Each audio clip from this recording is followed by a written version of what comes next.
नमस्कार। देखिए, ज्योतिष में शादी का टाइम निकालना ये शायद सबसे मुश्किल सवालों में से एक है। आज हम बृहस्पति के गोचर को आधार बनाकर इसे एक नए, बिल्कुल एनालिटिकल तरीके से समझने की कोशिश करेंगे। और हाँ, ये विश्लेषण खास तौर पर ज्योतिष के उन गंभीर छात्रों के लिए है जो ऊपरी ऊपरी नियमों से आगे बढ़कर इसे गहराई से समझना चाहते हैं। शादी के टाइमिंग को लेकर ज्योतिष में जो बातें होती हैं वो अक्सर बहुत ऊपरी लेवल की होती हैं। आपने भी जरूर सुना होगा, अरे बृहस्पति 7वें घर में आ गया, बस शादी पक्की समझो। पर सवाल ये है, क्या असल में ऐसा होता है? क्या ये इतना सिंपल है? कोई भी अनुभवी ज्योतिषी आपको बताएगा कि सच्चाई इससे कहीं ज्यादा कॉम्प्लेक्स होती है। तो आज हम क्या करने वाले हैं, हम बृहस्पति के गोचर को सिर्फ एक बिलीफ की तरह नहीं बल्कि एक प्रॉपर प्रेडिक्टिव टूल की तरह देखने वाले हैं, और इसे हम कुछ असली केस स्टडीज के जरिए टेस्ट करेंगे। यही हमारे आज के विश्लेषण का कोर आइडिया है। तो हमारा आज का सफर कैसा रहेगा? हम 5 स्टेप्स में इसे समझेंगे। सबसे पहले एक 3 लेयर फ्रेमवर्क को समझेंगे, फिर 3 असली केस का विश्लेषण करेंगे, इसके बाद भविष्यवाणी के कुछ एडवांस्ड नियम जानेंगे, फिर एक प्रैक्टिकल वर्किंग मॉडल देखेंगे और आखिर में एक कर्मिक नजरिए से भी इस पर बात करेंगे। ठीक है, तो चलिए शुरू करते हैं। अब देखिए, किसी भी कुंडली का एनालिसिस करने से पहले एक फाउंडेशनल रूल समझना बहुत ज़रूरी है। ये एक ऐसी नींव है जिसके बिना हमारी पूरी की पूरी भविष्यवाणी गलत साबित हो सकती है। ये है हमारा 3 लेयर का नियम। पहला, नेटल प्रॉमिस, मतलब जन्म कुंडली में उस घटना का वादा होना ही चाहिए, खासकर राशि और नवमांश चार्ट में। दूसरा, दशा एक्टिवेशन, यानी उस घटना को सपोर्ट करने वाले ग्रह की दशा या महादशा चल रही हो। और तीसरा, ट्रांजिट ट्रिगर, मतलब गोचर ग्रह उस घटना को बिल्कुल सही समय पर एक्टिवेट करे। अब इस फ्रेमवर्क की पहली और सबसे जरूरी परत है नेटल प्रॉमिस। मतलब सीधा सीधा हिसाब है, अगर आपकी कुंडली में शादी का मजबूत वादा ही नहीं है ना, तो जुपिटर 7वें घर से 100 बार भी निकल जाए, लिटरली कुछ नहीं होगा। दूसरी लेयर है दशा एक्टिवेशन। सोचिए, कुंडली में बहुत अच्छा योग है, लेकिन उसे ऑन करने के लिए सही ग्रह की दशा या अंतर्दशा का चलना भी तो जरूरी है। बिना सही दशा के मौके तो बनते दिखेंगे, लेकिन वो मौके असलियत में नहीं बदलेंगे। और तीसरी और आखिरी परत है ट्रांजिट ट्रिगर। ग्रह की जो मौजूदा चाल है, जिसे हम गोचर कहते हैं, वो उस घटना पर आखिरी मोहर लगाती है। गोचर के बिना प्रॉमिस और दशा होते हुए भी वो सही टाइम, वो एग्जैक्ट मोमेंट वो लॉक नहीं हो पाता।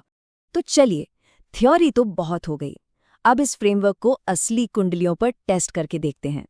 हम 3 बिल्कुल अलग अलग केस स्टडीज देखेंगे ताकि ये नियम दिमाग में एकदम साफ हो जाए। तो ये है हमारा पहला केस, एक बिल्कुल टेक्स्ट बुक केस जहां शादी एकदम टाइम पर 26 साल की उम्र में हुई। अब इनकी कुंडली को देखिए। पहला लेयर यानी प्रॉमिस एकदम मजबूत, बृहस्पति मजबूत है, 7वें घर का स्वामी अच्छी जगह बैठा है और शुक्र पर कोई भी बुरा असर नहीं है। अब दूसरा लेयर यानी दशा, शुक्र की महादशा में बृहस्पति की अंतर्दशा, शादी के लिए इससे बढ़िया कॉम्बिनेशन क्या होगा। और आखिर में तीसरा लेयर यानी गोचर, बृहस्पति चंद्रमा से 7वें घर में था और लग्न को भी देख रहा था। तीनों लेयर परफेक्ट। तो आपने देखा, ये एक परफेक्ट टेक्स्ट बुक केस है। कुंडली में वादा था, दशा ने उसे ऑन किया और गोचर ने आकर फाइनल ट्रिगर दबा दिया। नतीजा, बिना किसी परेशानी के बिल्कुल सही समय पर शादी। अच्छा, अब आते हैं थोड़े कॉम्प्लेक्स केस पर। डिलेड मैरिज का केस। इनकी शादी 34 इयर्स की उम्र में हुई। कुंडली में देरी का प्रॉमिस साफ साफ दिख रहा है। 7वें घर पर शनि का प्रभाव है और शुक्र भी पीड़ित है। दशा भी ठीक थी, बृहस्पति की महादशा में शुक्र की अंतर्दशा। पर यहाँ सबसे इंटरेस्टिंग बात है गोचर की। शादी के समय बृहस्पति सीधे 7वें घर में नहीं था, बल्कि वो 11वें घर से गोचर करते हुए 7वें घर पर अपनी दृष्टि डाल रहा था। और यहीं से हमें एक बहुत बहुत जरूरी बात पता चलती है, एक ऐसा नियम जो ज्यादातर लोग मिस कर जाते हैं। वो ये कि बृहस्पति का 7वें घर में होना ही जरूरी नहीं है। जो चीज़ असल में मैटर करती है वो है फंक्शनल एक्टिवेशन। मतलब बृहस्पति अपनी दृष्टि से या 11वें घर, जो कि इच्छा पूर्ति का घर है, वहां से भी 7वें घर को एक्टिवेट कर सकता है। और अब वो केस जो इस पूरे फ्रेमवर्क को साबित कर देगा, केस नंबर 3। सब कुछ ठीक लगा, जुपिटर का गोचर भी हुआ, लेकिन शादी नहीं हुई। ये 29 साल की एक महिला की कुंडली है जो अभी तक अविवाहित हैं। इनकी कुंडली में पहली लेयर यानी प्रॉमिस ही बहुत कमजोर है। 7वें घर का स्वामी नीच का है, शुक्र पीड़ित है और नवमांश भी वीक है। दूसरा, दशा देखिए, सूर्य की महादशा चल रही है जिसका 7वें घर से कोई कनेक्शन ही नहीं है। और सबसे मजेदार बात, बृहस्पति इनके 7वें घर से पूरा 1 साल गोचर करके निकल गया। और देखिए, यही वो पॉइंट है जहां ज्यादातर प्रेडिक्शंस फेल हो जाती हैं। लोगों ने कहा बृहस्पति 7वें में है, शादी तो होगी ही, लेकिन कुछ नहीं हुआ। क्यों? क्योंकि ना तो दशा का सपोर्ट था और ना ही कुंडली में कोई मजबूत वादा। तो यहाँ से जो सबसे बड़ा सबक मिलता है वो ये है, बृहस्पति गोचर सिर्फ एक ट्रिगर है, वो क्रिएटर नहीं है। बिना दशा सपोर्ट और नेटल प्रॉमिस के ये गोचर पूरी तरह पावरलेस है। तो इन केस स्टडीज के बाद अब हम कुछ एडवांस्ड रूल्स को समझ सकते हैं, वो नियम जो आपकी एक्यूरेसी को कई गुना बढ़ा देंगे। तो ये कुछ जरूरी नियम हैं, इन्हें हमेशा याद रखिए। पहला, बृहस्पति सिर्फ 7वें घर से नहीं बल्कि लग्न 5वें, 9वें या 11वें घर से भी शादी को एक्टिवेट कर सकता है। दूसरा, कई बार चंद्र लग्न से बृहस्पति का गोचर लग्न से भी ज्यादा पावरफुल रिजल्ट देता है। तीसरा, ये मत भूलिए कि ग्रह की दृष्टि उतनी ही पावरफुल होती है जितना उसका वहां होना। चौथा, और ये सबसे जरूरी है, नवमांश कुंडली देखे बिना कोई भी फाइनल प्रिडिक्शन मत कीजिए। और पांचवा, अगर बृहस्पति और शनि दोनों का प्रभाव है तो शादी में देर तो हो सकती है, लेकिन ऐसी शादी अक्सर बहुत स्थिर होती है। तो ठीक है, हमने थ्योरी समझी, केस स्टडीज देखी, एडवांस्ड रूल्स भी जान लिए।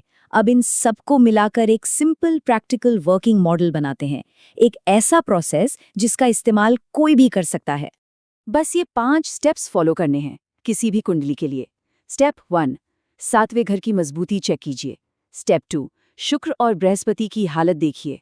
स्टेप 3, जो भी दिखा है उसे नवमांश चार्ट से कंफर्म कीजिए। स्टेप 4, शादी को सपोर्ट करने वाली दशा को पहचानिए। और आखिरी स्टेप 5, सही समय पर बृहस्पति गोचर के एक्टिवेशन का इंतजार कीजिए। चलिए, अब जरा इस पूरी टेक्निकल डिस्कशन से ऊपर उठते हैं और इसे एक कार्मिक पर्सपेक्टिव से समझने की कोशिश करते हैं। ज्योतिष के टाइमिंग का गहरा मतलब क्या है? हमें ये समझना होगा कि शादी सिर्फ एक सोशल फंक्शन नहीं है, ये एक कार्मिक अलाइनमेंट इवेंट है।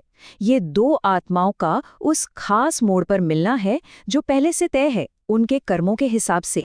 और यहीं बृहस्पति का रोल आता है, गुरु का। देखिए, गुरु वो कर्म में कभी जल्दबाजी नहीं करता।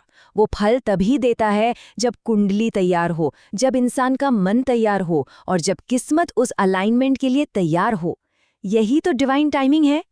तो अंत में बस यही कहना चाहूंगा, अगर आप सच में ज्योतिष को गहराई से सीखना चाहते हैं तो सिर्फ सुनने से काम नहीं चलेगा। इस फ्रेमवर्क को उठाइए और अपने आसपास के लोगों की असली कुंडलियों पर टेस्ट करना शुरू कीजिए, क्योंकि ज्योतिष सिर्फ पढ़ने से नहीं बल्कि ऑब्जर्वेशन और प्रैक्टिस से ही सीखी जाती है।